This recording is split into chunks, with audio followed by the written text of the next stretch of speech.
Olá, nós somos o GastroPed Talks, o canal da gastropediatria da Unicamp. Nós somos Dr. Lucas Rocha Alvarenga, doutora Natasha Silva Sandi e doutora Maria Ângela Bellomo Brandão. O GastroPed Talks é um canal sobre gastroenterologia, patologia e nutrição pediátricas, com foco em profissionais de saúde, em que vamos discutir temas e evidências atuais com base em guidelines, artigos científicos e entrevistaremos profissionais de destaque na área. Olá, eu sou a Maria Ângela Brandão. O guideline de hoje é sobre a evolução e o tratamento da constipação intestinal funcional em pediatria. É um guideline que foi feito pelas sociedades europeia e norte-americana de gastroenterologia e patologia e nutrição pediátricas. Foi publicado em 2014 no Journal Pediatric Gastroenterology Nutrition. É o último guideline sobre o assunto e eles nos traz aí vários conceitos que são bastante utilizados desde então. Um deles é a definição do que é constipação intestinal, que nesse consenso foi definido pelos critérios de Roma. Na época, 2014, era ainda critério de Roma 3, e a partir de 2016 passa a ser os critérios de Roma 4. Então, a partir da história e algumas outras características, você define o que é constipação intestinal baseado nos critérios de Roma. Outras definições que são usadas nessa diretriz, que são muito importantes e que vão ser muito discutidas, é o que é chamado de constipação intratável, que, por definição, é aquela que não responde ao tratamento convencional ideal por pelo menos 3 meses. E também o conceito de impactação fecal, que pode ser caracterizada no exame físico pela presença de uma massa endurada na parte inferior do abdômen, que vocês, no exame físico, você consegue detectar, ou ainda por um reto dilatado preenchido por grande quantidade de fezes quando você faz o toque retal, ou ainda a presença de fezes em grande quantidade na parte distal do cólon em radiografia de abdômen.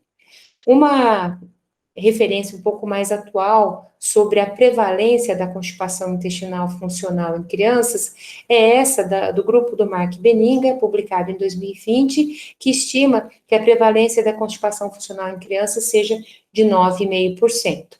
E no guideline é bem caracterizado assim qual que é a clínica. Isso é dado bastante atenção e no dia a dia também deve ser dado.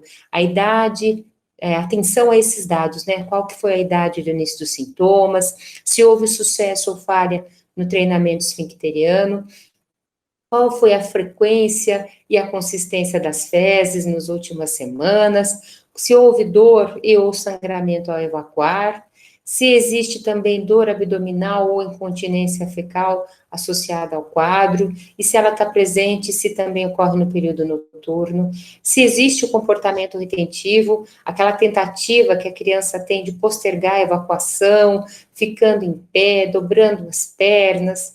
O histórico familiar é muito importante e também se houve medidas como mudança no apetite, náusea, vômito, perda de peso. Para caracterizar a alimentação, é necessário, então, uma boa anamnese, perguntar qual é o diário alimentar dos últimos 3 dias, e para caracterizar se é uma constipação intratável e como que isso ocorreu, é importante falar da história do uso das medicações, se usou medicamentos laxantes orais, enemas, supositórios, se fez outros tratamentos com ervas, tratamento comportamental, tudo isso é importante estar bem detalhado. E também o desenvolvimento geral, a história psicossocial, e se na família há outra história familiar de doença gastrointestinal, doença de Hirschsprung, alergia alimentar, doença inflamatória intestinal, doença celíaca, se é acompanhado também de doenças urinárias, se tem doenças de outros órgãos, se tem doenças sistêmicas, e aqui a gente faz uma lembrança da presença da fibrose cística. No exame físico, o crescimento é muito importante, lembrando que crianças que têm um acometimento funcional, normalmente têm um bom crescimento, esse crescimento não é afetado.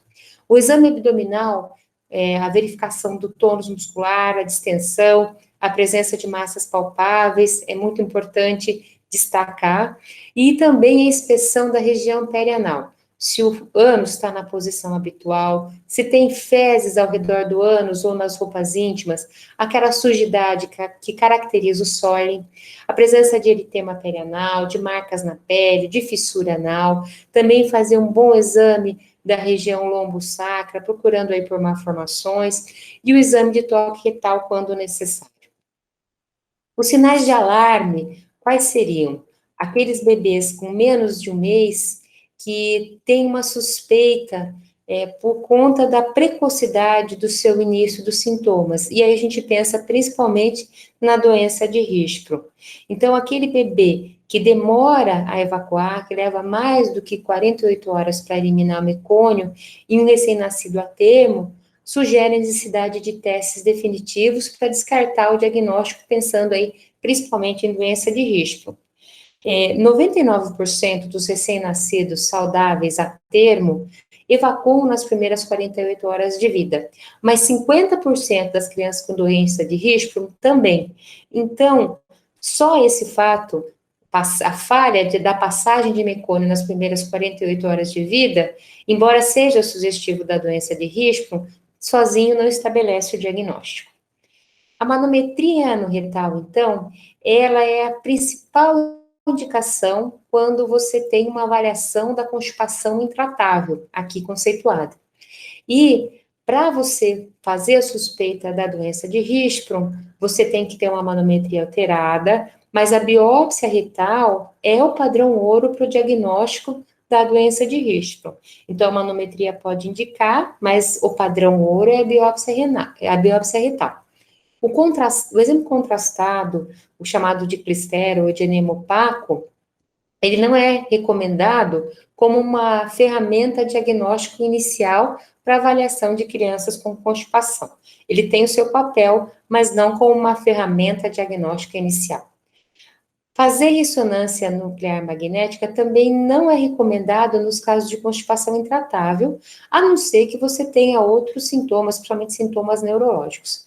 E lembrar que na biópsia colônica é necessário fazer a biópsia com a espessura total do colo para diagnosticar distúrbios neuromusculares.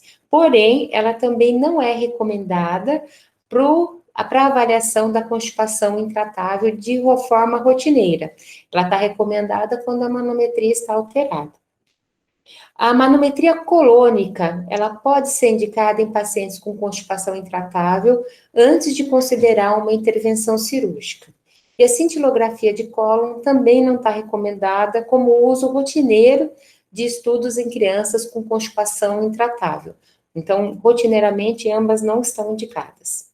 O destaque, então, desse guideline é usar o critério de Roma para o diagnóstico de constipação funcional, também destacando que o toque retal ele deve ser realizado quando você tem um diagnóstico duvidoso, ou então na constipação intratável, estou falando de toque retal, a inspeção é sempre, né?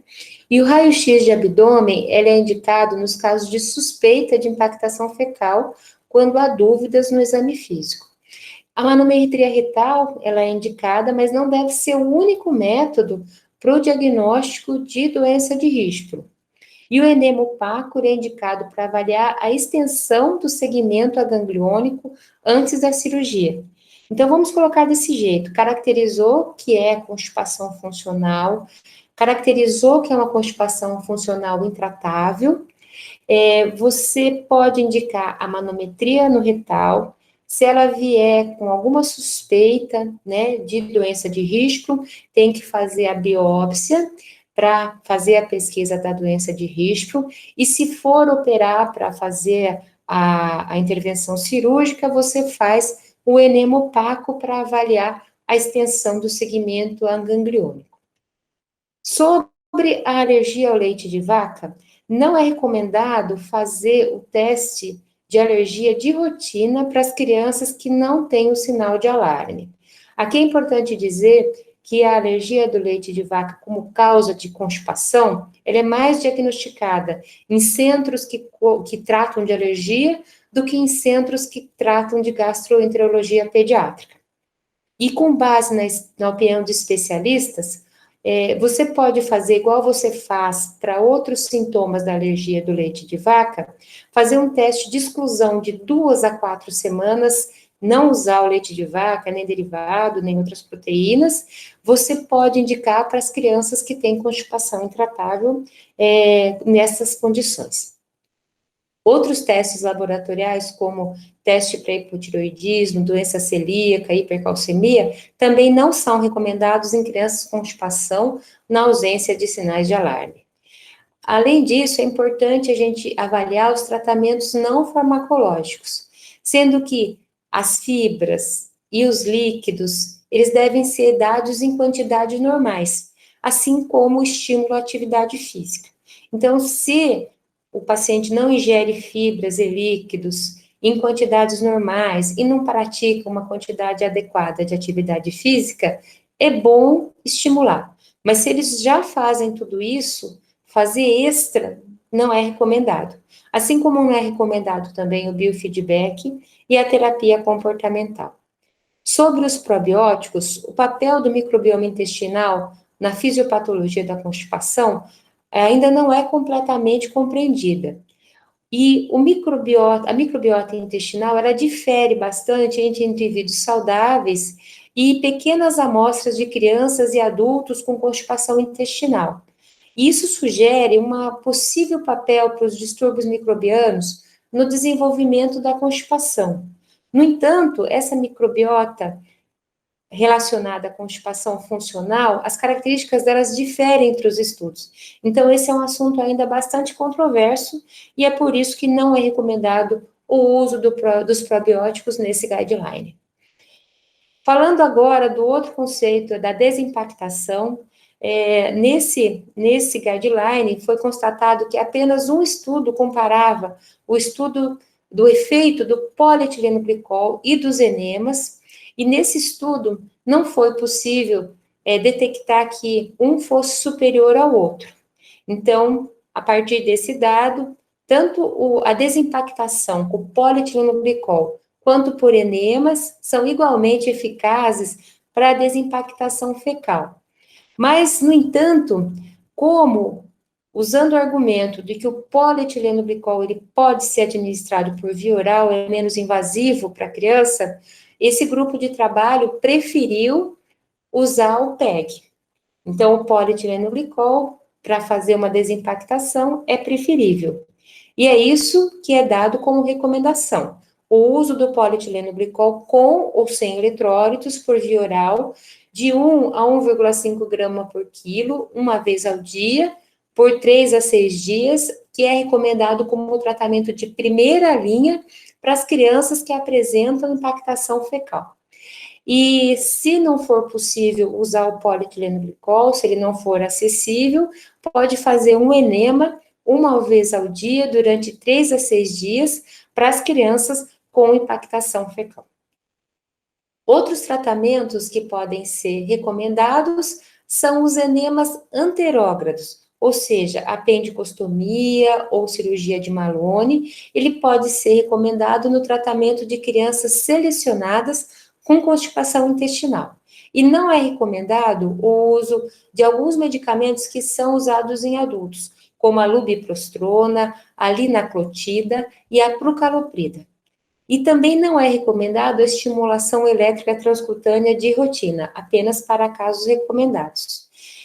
O tratamento, então, ele pode ser feito com vários tipos de medicamentos, e eu vou destacar aqui o tratamento farmacológico, né, não estou falando mais de desimpactação, estou falando de tratamento de segmento. De primeira linha, então, o polietilenglicol, na dose de 0,4 grama por quilo por dia e ajustado se necessário, e se o polietilenglicol não for disponível, usar a lactulose de 1,5 a 3 ml por quilo por dia. Como tratamento de segunda linha ou tratamento adicional, o guideline coloca o leite de magnésia, que pode ser usado em diversas doses, variando de 0,4 a 4,8 grama por dia, de acordo com a idade. Pode ser usado óleo mineral a partir dos 2 anos, lembrando que o óleo mineral, ele contraindicado antes dos 2 anos, né, ele só é indicado a partir dos 2, pelo risco de aspiração lipoídica. Então, a partir dos 2 anos pode ser usado, e as doses variam de acordo com a idade, de 30 a 150 ml uma vez ao dia. O Bisacodil, a partir de 3 anos de idade, de 5 a 10 miligramas por dia, e a Sena, a partir dos 2 anos de idade, também de 2,5 a 20 miligramas por dia. Esses são os tratamentos que a gente quis destacar aqui nesse guideline. E quanto tempo dura? Pelo menos 2 meses. E lembrar que para tentar fazer uma redução de drogas, de medicamentos no esquema terapêutico, os sintomas da constipação eles devem estar resolvidos por pelo menos 1 mês. E esse decréscimo, ele deve ser sempre gradual. E uma das principais problemas que causa recaída é a pressa em reduzir. Então, não ter pressa, quando realmente estiver melhor, fazer a redução gradual. Essa é a indicação. Lembrando que 50% dos casos vai melhorar em ficar sem laxantes após 6 a 12 meses, 10% necessitará de laxativos ainda para ficar bem, 40% vai permanecer sintomático, apesar de usar os laxativos, e após 5 a 10 anos, a grande maioria não necessitará do uso de laxativos. 50% das crianças, aproximadamente, que tiveram constipação, tem pelo menos uma recaída durante os primeiros 5 anos após a recuperação inicial. E esse achado, ele pode explicar a porcentagem similar de sucesso entre 1 e 5 anos de acompanhamento. Mais uma vez, reforçando, então, que é de grande importância acompanhar de perto essas crianças, né? Não ter pressa para diminuir, mesmo depois que ficou sem a medicação, acompanhar e reiniciar a medicação imediatamente, se necessário, para você ter uma boa evolução desses casos. Muito obrigada. Obrigado por nos acompanhar. Esse foi um episódio do GastroPed Talks. Estamos no Instagram, @gastroped.talks, no YouTube, GastroPed Talks Unicamp, e também na forma de podcast. Até o próximo!